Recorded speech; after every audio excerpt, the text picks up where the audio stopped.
कि देखिए हम शिक्षा और स्वास्थ्य में कोई कंप्रोमाइज़ नहीं कर सकते। कपड़ा मेरे पास ख़राब है कोई बात नहीं, लेकिन सब लोग कभी भी ईश्वर न करे कभी बीमार पड़ें, और बीमार पड़ने के बाद अस्पताल ही एक ऐसा कहिए कि स्थान होता है जहाँ पे हम जाते हैं। अब पटना बहुत दूर है, मैंने उसमें भी कहा था कि Muzaffarpur one of the oldest commissionary है और उत्तर बिहार का द्वार है, और ऐसी दशा में बहुत आवश्यकता है कि SKMCH और जो हमारे सदर अस्पताल हैं उसको एक स्टेट ऑफ आर्ट किया जाए, और बहुत ज़रूरी है, ये हम ही सभी के लिए ज़रूरी है। अभी आगे चल के हम लोग का प्लान है कि हम लोग पेशेंट कियोस्क लगाएंगे, तो यानी कि पेशेंट अपना फीडबैक जो है उस कियोस्क के माध्यम से देगा और हम लोग भी देखेंगे। आगे चल के मैं ये भी करने जा रहा हूँ कि जो उनके CCTV है, तो एक कंट्रोल रूम मैं आपको बता दूँ कि जो हमारा कमिश्नर रेजिडेंस है उसका जो ड्राइंग रूम है उसमें हम कंट्रोल रूम बनाने जा रहे हैं। ये बहुत बड़ी चीज़ बता दूं कि वहाँ पे तो गेस्ट ठीक है आता ही रहेगा, बट वो हमारा ड्राइंग रूम जो है वो हमारे पेशेंट के लिए रहेगा। कि सबसे पहले तो जो जाम की समस्या है इस पर हम लोग को मिल बैठ के बात करना पड़ेगा। तो एक जाम की समस्या, दूसरी सिविक सेंस, यानी कि कूड़ा को इधर उधर नहीं फेंकना है। मैं देख रहा हूँ बहुत जगह कूड़ा फेंका रहता है, तो मैंने इनसे कहा है कि जिलाधिकारी को भी साथ में रख करके, और हमारे मेयर भी रहेंगे, नगर निगम के नगर आयुक्त भी रहेंगे, और बैठ के मैं आपको विश्वास दिलाना चाहता हूँ कि आने वाले समय में हम लोग कुछ ना कुछ ऐसा प्लान करेंगे जिससे कि मुजफ्फरपुर का सबसे बड़ी तो जाम की समस्या का समाधान हो, और दूसरा जो सिविक एमेनिटी, देखिए मैंने उनसे ये भी कहा था कि कुछ अच्छे पार्क बन जाए जहाँ बच्चों खेलने के लिए रहे। तिरहुत नहर प्रोजेक्ट बहुत महत्वपूर्ण सरकार की महत्वाकांक्षी प्रोजेक्ट है। मेरा निजी रूप से मानना है जिस प्रकार से तिरहुत की आबादी है ये चौड़ी होनी चाहिए, और प्लास्टिक पर तो खैर रखने का कोई सवाल ही नहीं उठता। आपने मुझे बताया है, मैं एक सप्ताह के अंदर इसकी जांच कराऊंगा, और जो भी ठीक करने की चीज़ें होंगी करेंगे, जो दोषी होंगे हम लोग कार्रवाई भी करेंगे। जो किसान हैं, जो हमारा टारगेट है उस टारगेट के अनुसार एक तो क्रय नहीं किया गया, वो तो जो क्रय किया भी गया वो बहुत कम किसानों से किया गया। तो मैंने मुद्दे को उठाया भी कि आप एक किसान से 70 कुंटल 80 कुंटल आप खरीद रहे हैं, जो संभव नहीं है। तो कहीं ना कहीं इसमें बिचौलिए, मुझे ऐसा लगता था कि बिचौलिए हैं और सही ढंग से नहीं हो रहा है। मैं जिलाधिकारी को निर्देश दिया है कि इस पर कार्य करें। फिर भी मैं आपके माध्यम से बता दूंगा कि हर एक किसान का धान खरीदा जाएगा।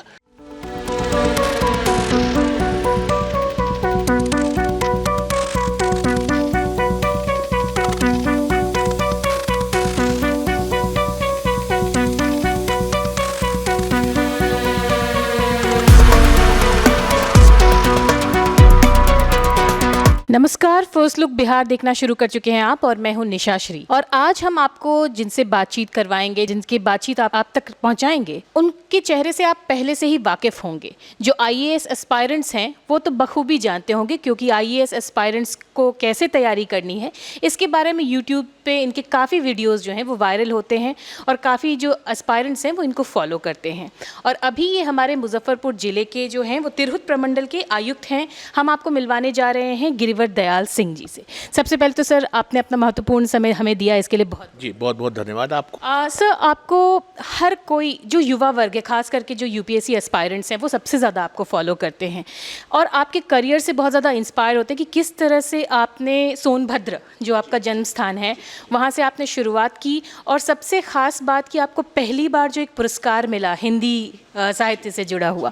अगर आप वहाँ से थोड़ी अपनी कहानी शुरू करें तो हमारे दर्शकों के लिए बड़ा ही वो प्रेरणा। डी फार्मा स्टूडेंट्स, अब हो जाइए तैयार। आपके लिए है बहुत अच्छी खबर कि अब केवल डी फार्मा स्टूडेंट्स को ही मिलेगी फार्मासिस्ट की जॉब। तो ये कोर्स करने के लिए आपके पास है 2 choices. DPS group of institutions के किसी भी कॉलेज में एडमिशन लेकर के आप घर बैठे कर सकते हैं ऑफलाइन कोर्स, या फिर आप कर सकते हैं ऑनलाइन क्लासेस। और उससे भी अच्छी बात ये है कि DPS ग्रुप के कॉलेजेस जो कि हैं इन 5 शहरों में, रांची, दुमका, देवघर, मुजफ्फरपुर और सीतामढ़ी, इन 5 शहरों के किसी भी कॉलेज में एडमिशन लेकर आप किसी और शहर में बैठ करके ये कोर्स कर सकते हैं। आपको कॉलेज के नाम और डिटेल्स मिल जाएंगे वीडियो स्क्रीन पर, और बाकी किसी जानकारी के लिए दिए गए नंबर पर कॉल करें। तो मुझे कमेंट सेक्शन में बताना ना भूलें कि आखिर आप किस शहर में एडमिशन ले रहे हैं। सबसे पहले तो सभी प्रतिभागियों जो है हमारे, उनको मैं शुभकामनाएं देता हूँ, और आपको धन्यवाद देता हूँ कि आपने हमारी बात को सभी दर्शकों के सामने पहुँचाने के लिए बेड़ा उठाया है। और देखिए, मेरा जो जन्म है उत्तर प्रदेश में हुआ था। अब तो सोनभद्र ज़िला है, पहले वो मिर्ज़ापुर ज़िला हुआ करता था, गंगा नदी के किनारे। और हम लोग तो बड़े सौभाग्यशाली है कि हमारी जो संस्कृति है वो बिहार और उत्तर प्रदेश की एक ही जैसी है। और मेरा जो ज़िला है वो एकमात्र भारत का ऐसा ज़िला है जो 4 प्रदेशों की बाउंड्री बनाता है। तो बिहार की भी बनाता है, छत्तीसगढ़ की बनाता है, मध्य प्रदेश की बनाता है, झारखंड की बनाता है। तो वहाँ से मेरा जन्म हुआ। उसके बाद हम लोग जो है काफ़ी दिन बनारस में रहे और फिर लखनऊ आ गए। और शुरू से ही चूँकि पढ़ाई में मैं अच्छा था तो मेरे फादर की इच्छा थी कि जो है वो मैं इस सेवा में आऊँ। और उसी क्रम में जो माता पिता के द्वारा जो संस्कार होता है और जो अच्छी पढ़ाई की बातें की जाती है, उसी क्रम में हम लोग यहाँ तक पहुँचे। और हमारे जो बड़े भाई हैं वो भी प्रोफेसर हैं मेडिकल कॉलेज में। तो ये तो दायित्व मिल जाता है, क्रेडिट मेरे फादर को और मेरी मदर को जिन्होंने हम लोग को इस काबिल बनाया। लेकिन फिर भी मैं तो चूँकि यहाँ बहुत सारे विद्यार्थी मेरी बात को सुन रहे हैं, तो मैं इतना ही कहूँगा कि देखिए, जीवन में संघर्ष बहुत आवश्यक होता है। और जिस प्रकार से भगवान श्री राम को 14 वर्ष का वनवास मिला, तो पढ़ाई भी एक प्रकार की तपस्या है। और तपस्या के क्रम में जो वनवास है वो एब्सोल्यूट होना चाहिए, यानी कि बीच में ब्रेक नहीं होना चाहिए। तो जो हमारे विद्यार्थी इस समय तैयारी कर रहे हैं, मैं चाहूँगा कि जब तक उनको सफलता न मिले, जो भी आपका लक्ष्य हो, मैं केवल ये नहीं बोल रहा हूँ कि आपका लक्ष्य केवल जो है IAS बनना ही होना चाहिए। आप एक अच्छे डॉक्टर बन सकते हैं, इंजीनियर बन सकते हैं, आप साइंटिस्ट बन सकते हैं, आप लिटरेचर में काम कर सकते हैं, एक अच्छे फोटोग्राफर बन सकते हैं।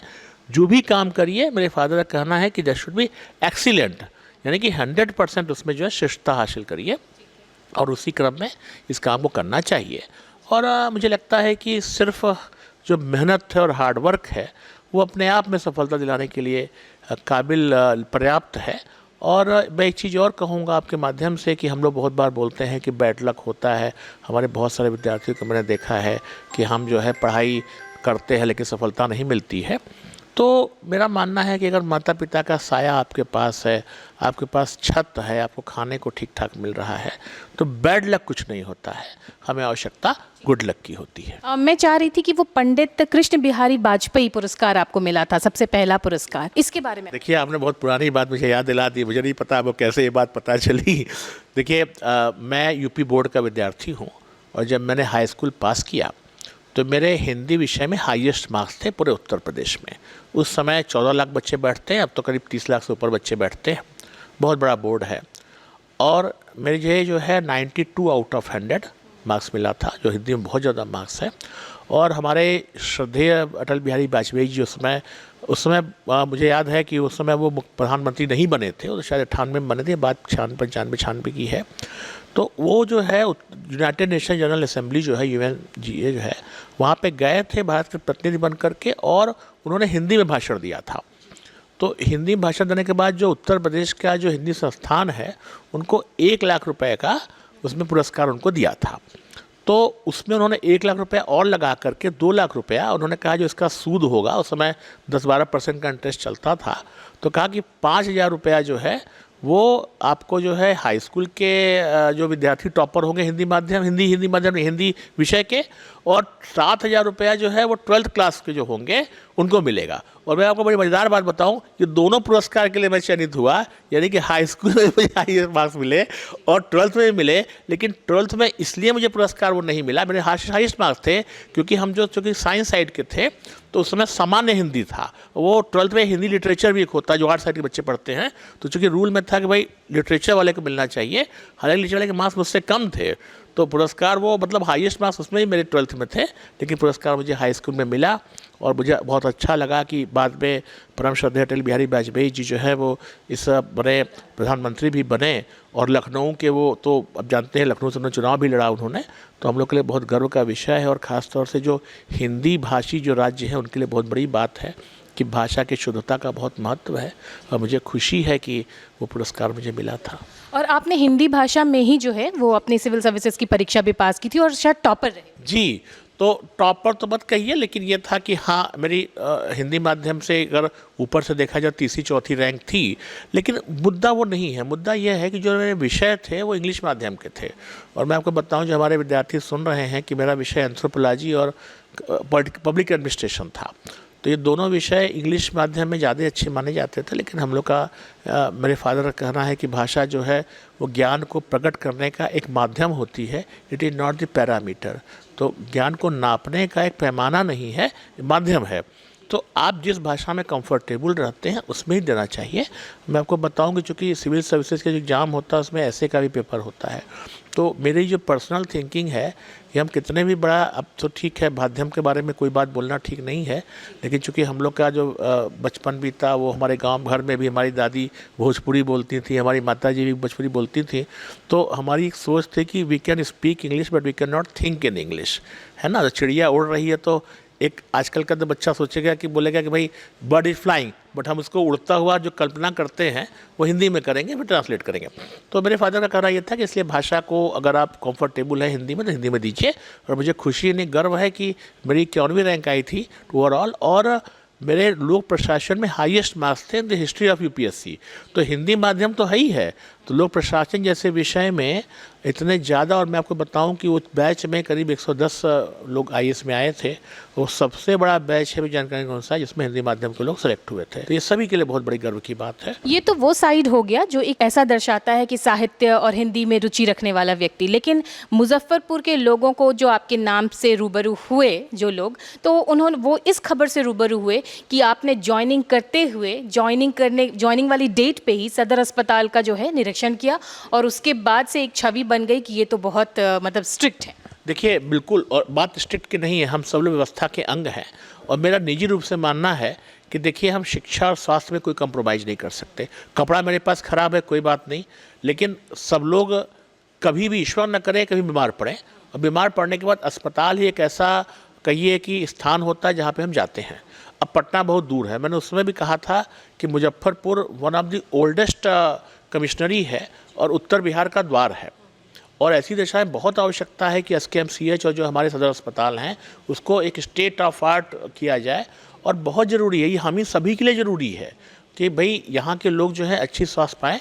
मैं गया वहाँ पे, जो इंस्पेक्शन था हमारा पॉजिटिव था।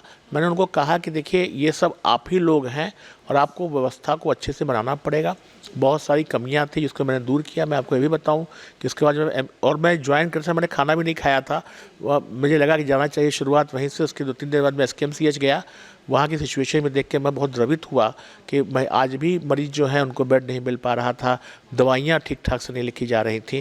और सबसे बड़ी बात बताऊँ मैं आपको कि हॉस्टल को भी मैं गया, जिसकी क्लिपिंग शायद आपको नहीं दिखी थी, मैं बताऊँ वो वहाँ पे भी बड़ी पैथेटिक सिचुएशन में हमारे विद्यार्थी रह रहे थे। तो मैंने कहा कि नहीं, हम लोग के पास जो भी फंड है कम से कम उनका टॉयलेट ठीक होना चाहिए, उनका हॉस्टल ठीक, भविष्य के डॉक्टर हैं वो। और मुझे खुशी है कि काफ़ी स्थितियाँ सुधार हुई हैं उसमें। जो एम्बुलेंस के बारे में शिकायतें आ रही थी, मैंने अभी आगे चल के हम लोग का प्लान है कि हम लोग पेशेंट कियोस्क लगाएंगे, तो यानी कि पेशेंट अपना फीडबैक जो है उस कियोस्क के माध्यम से देगा और हम लोग भी देखेंगे। आगे चल के मैं ये भी करने जा रहा हूँ कि जो उनके सीसीटीवी है, तो एक कंट्रोल रूम मैं आपको बता दूँ कि जो हमारा कमिश्नर रेजिडेंस है उसका जो ड्राइंग रूम है उसमें हम कंट्रोल रूम बनाने जा रहे हैं। ये बहुत बड़ी चीज़ बता दूं कि वहाँ पे तो गेस्ट ठीक है आता ही रहेगा, बट वो हमारा ड्राइंग रूम जो है वो हमारे पेशेंट के लिए रहेगा। और वहाँ पे बैठा के 1-2 ऑपरेटर रख करके हम लोग देखेंगे कि भाई चीज़ें ठीक हो रही हैं कि नहीं। मैं विश्वास दिलाना चाहता हूँ कि जो एसकेएमसीएच है, चाहे सदर अस्पताल है, इसकी व्यवस्था को हम लोग ठीक करेंगे, क्योंकि हमारा मानना है कि शिक्षा और स्वास्थ्य में हम किसी प्रकार का भी जो है एक प्रकार से कंप्रोमाइज़ करना उचित नहीं होगा। हमें पता है कि आपने वहाँ पे जीविका दीदी का जो रसोई है वहाँ पे भी आपने भोजन ग्रहण किया था। इसके बाद इंटर की परीक्षा अभी बीती है, उसमें भी उसका भी आपने निरीक्षण किया। जीविका दीदी काम बहुत अच्छा हो रहा है बिहार में, और बहुत अच्छा खाना उन्होंने बनाया भी था। बल्कि उन्होंने मजाक में कहा कि भाई थोड़ा मिर्चा उर्चा कम डालिए, तो उन लोगों ने कहा कि सर मिर्चा डालने से टेस्टी खाना बनता है, पेशेंट लोग भी खाते हैं। बहुत अच्छा खाना था उनका, मैंने चखा भी उस खाने को, मैं संतुष्ट हूँ उस खाने से। सफाई के बारे में ज़रूर मैंने कहा कि सफाई होनी चाहिए। बहुत इंपॉर्टेंट बात मैं आपको बताऊं कि वहाँ पे पर्दे नहीं लगे थे महिला वार्ड में, और बड़ी मुझे बोलना नहीं चाहिए सब बातें, लेकिन हमारे मैनेजर साहब ने कहा कि साहब गंदा कर देते हैं। मैंने कहा कोई बात नहीं, मैं गंदा करते रोध धोइए, महिलाओं के लिए बहुत ज़रूरी है उनकी जो प्राइवेसी का ध्यान रखना और हाइजीन का। तो ये सब बातों पर किसी प्रकार का हम लोग कंप्रोमाइज़ नहीं कर सकते। मैंने कहा पर्दा धुलना चाहिए। और जहाँ तक आपने कहा कि इंटर के एग्ज़ाम का, तो मैं तो चूँकि एजुकेशन डिपार्टमेंट में काफ़ी लंबा रहा हूँ, और मुझे खुशी है कि बिहार में परीक्षाएं जो हैं वो कदाचार मुक्त होती हैं, तो बहुत ज़्यादा उसमें कुछ ऐसे करने की आवश्यकता नहीं है। लेकिन बच्चों का उत्साह बढ़ा। मुझे खुशी है कि जितने सेंटर्स में मैं गया बच्चे अच्छे से आंसर लिख रहे थे, और मैंने एक चीज़ और मार्क किया कि बिहार में भी इंग्लिश मीडियम से बच्चे बिहार बोर्ड के भी आंसर लिखते हैं, तो बहुत बड़ी बात है, ये एक अच्छा संकेत है। इंग्लिश लैंग्वेज है, मैं किसी भाषा का समर्थन नहीं कर रहा हूँ, लेकिन इंग्लिश भी जानना ज़रूरी है। तो उस क्रम में लिंक लैंग्वेज के रूप में काफ़ी अच्छा आंसर लिख रहे थे और मुझे खुशी है कि बिहार का जो भविष्य है वो काफ़ी अच्छा रहेगा इसमें। जी, आप जिन जिन मुद्दों को छूते हैं उसमें एक अच्छा समाधान दिखाई देता है। ऐसे में अगर मैं एक मुद्दे के ऊपर अगर आपका ध्यान डालना चाहूँ तो हमारा जो शहर है वो भी स्मार्ट सिटी प्रोजेक्ट के अंदर आता था, लेकिन स्मार्ट सिटी कितना ज़्यादा स्मार्ट हो पाया ये आप भी अपनी नज़रों से देख रहे हैं, इसके ऊपर क्या? देखिए, आज ही मेयर साहब मेरे यहाँ आई हुई थी और हम उनसे डिस्कशन कर रहे थे कि सबसे पहले तो जो जाम की समस्या है इस पर हम लोग को मिल बैठ के बात करना पड़ेगा। तो एक जाम की समस्या, दूसरी सिविक सेंस, यानी कि कूड़ा को इधर उधर नहीं फेंकना है। मैं देख रहा हूँ बहुत जगह कूड़ा फेंका रहता है, तो मैंने इनसे कहा है कि जिलाधिकारी को भी साथ में रख करके, और हमारे मेयर भी रहेंगे, नगर निगम के नगर आयुक्त भी रहेंगे, और बैठ के मैं आपको विश्वास दिलाना चाहता हूँ कि आने वाले समय में हम लोग कुछ ना कुछ ऐसा प्लान करेंगे जिससे कि मुजफ्फरपुर का सबसे बड़ी तो जाम की समस्या का समाधान हो, और दूसरा जो सिविक एमेनिटी, देखिए मैंने उनसे ये भी कहा था कि कुछ अच्छे पार्क बन जाए जहाँ बच्चों खेलने के लिए रहे, जो एक दो हमारे चौराहे अच्छे से अच्छे झरने लग जाए ताकि लोग देखें और कुल मिलाकर के लोग फील हो करें कि हम आई जो तिरहुत है, हमें सौभाग्य है कि इस ज़िले के हम नागरिक हैं। और मैं इससे हटके भी बात बताऊंगा कि मेरा प्रयास होगा जैसे मखाना बोर्ड बना है, हम लोग आगे चल के लीची बोर्ड भी बनाएं, क्योंकि लीची बहुत महत्वपूर्ण चीज़ है। और मुझे बता, चूँकि यूपी का हूँ तो बड़ी डिमांड भी रहती है, लोग जो हमको जानते हैं कि साहब लीची भेजिए, तो बड़ी अच्छी लीची होती है ना, तो निजी रूप से मैं जानता हूँ। तो एक तो मैं लीची बोर्ड पे, दूसरा मेरा एक यह भी प्रयास होगा कि आप हर ज़िले में, जैसे 6 ज़िले हैं तिरहुत में, तो हर ज़िला अपना महोत्सव कराता है, एक हम प्रमंडल स्तर पर एक महोत्सव कराएं जिसका नाम तिरहुत सांस्कृतिक महोत्सव हो, ताकि तिरहुत की जो भी संस्कृति है, चाहे मुजफ्फरपुर और उसके अगल के ज़िलों का, उसका एक हम अच्छा लोगों को बता सकें और अपनापन की फीलिंग दिखा सकें। मैं पूरी कोशिश करूँगा कि जो मुजफ्फरपुर ही नहीं, जो तिरहुत पर हमारा प्रमंडल है उसमें व्यवस्थाएं अच्छे ढंग से चलें और शहरीकरण अच्छे ढंग से हो, इस पर भी हम काम करेंगे।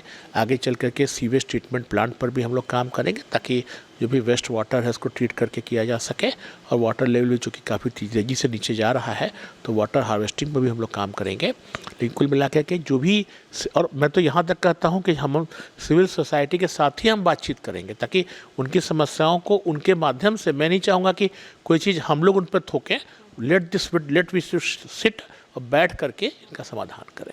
आपने जब जल की बात चला ही दी है, आपने कहा कि सीवरेज है उसकी समस्या आप समाधान करेंगे, तो मैं जल से ही जुड़ा एक समस्या आपके सामने लाना चाहूँगी कि तिरहुत नहर जो है वो प्रोजेक्ट बनाया जा रहा है और हमने उसके ऊपर खबरें भी चलाई हैं कि किस तरह से वो जो नहर की ढलाई की जा रही है, एक तो उसको जो चौड़ीकरण को छोटा कर दिया गया है, इस बारे में बहुत सारे लोग कह रहे हैं। इसके अलावा प्लास्टिक के ऊपर उसको ढालने की बात हो रही है, अनियमितता की कई सारी बातें हैं जो कि तकनीकी चीज़ें हैं वो हमको समझ में नहीं आती हैं, लेकिन इसके जांच के ऊपर क्या? बिल्कुल, आपने मुझे नॉलेज में डाला। कुछ लोग हमसे ये बात बोले थे, मैं एक बात बता दूं, तिरहुत नहर प्रोजेक्ट बहुत महत्वपूर्ण सरकार की महत्वाकांक्षी प्रोजेक्ट है।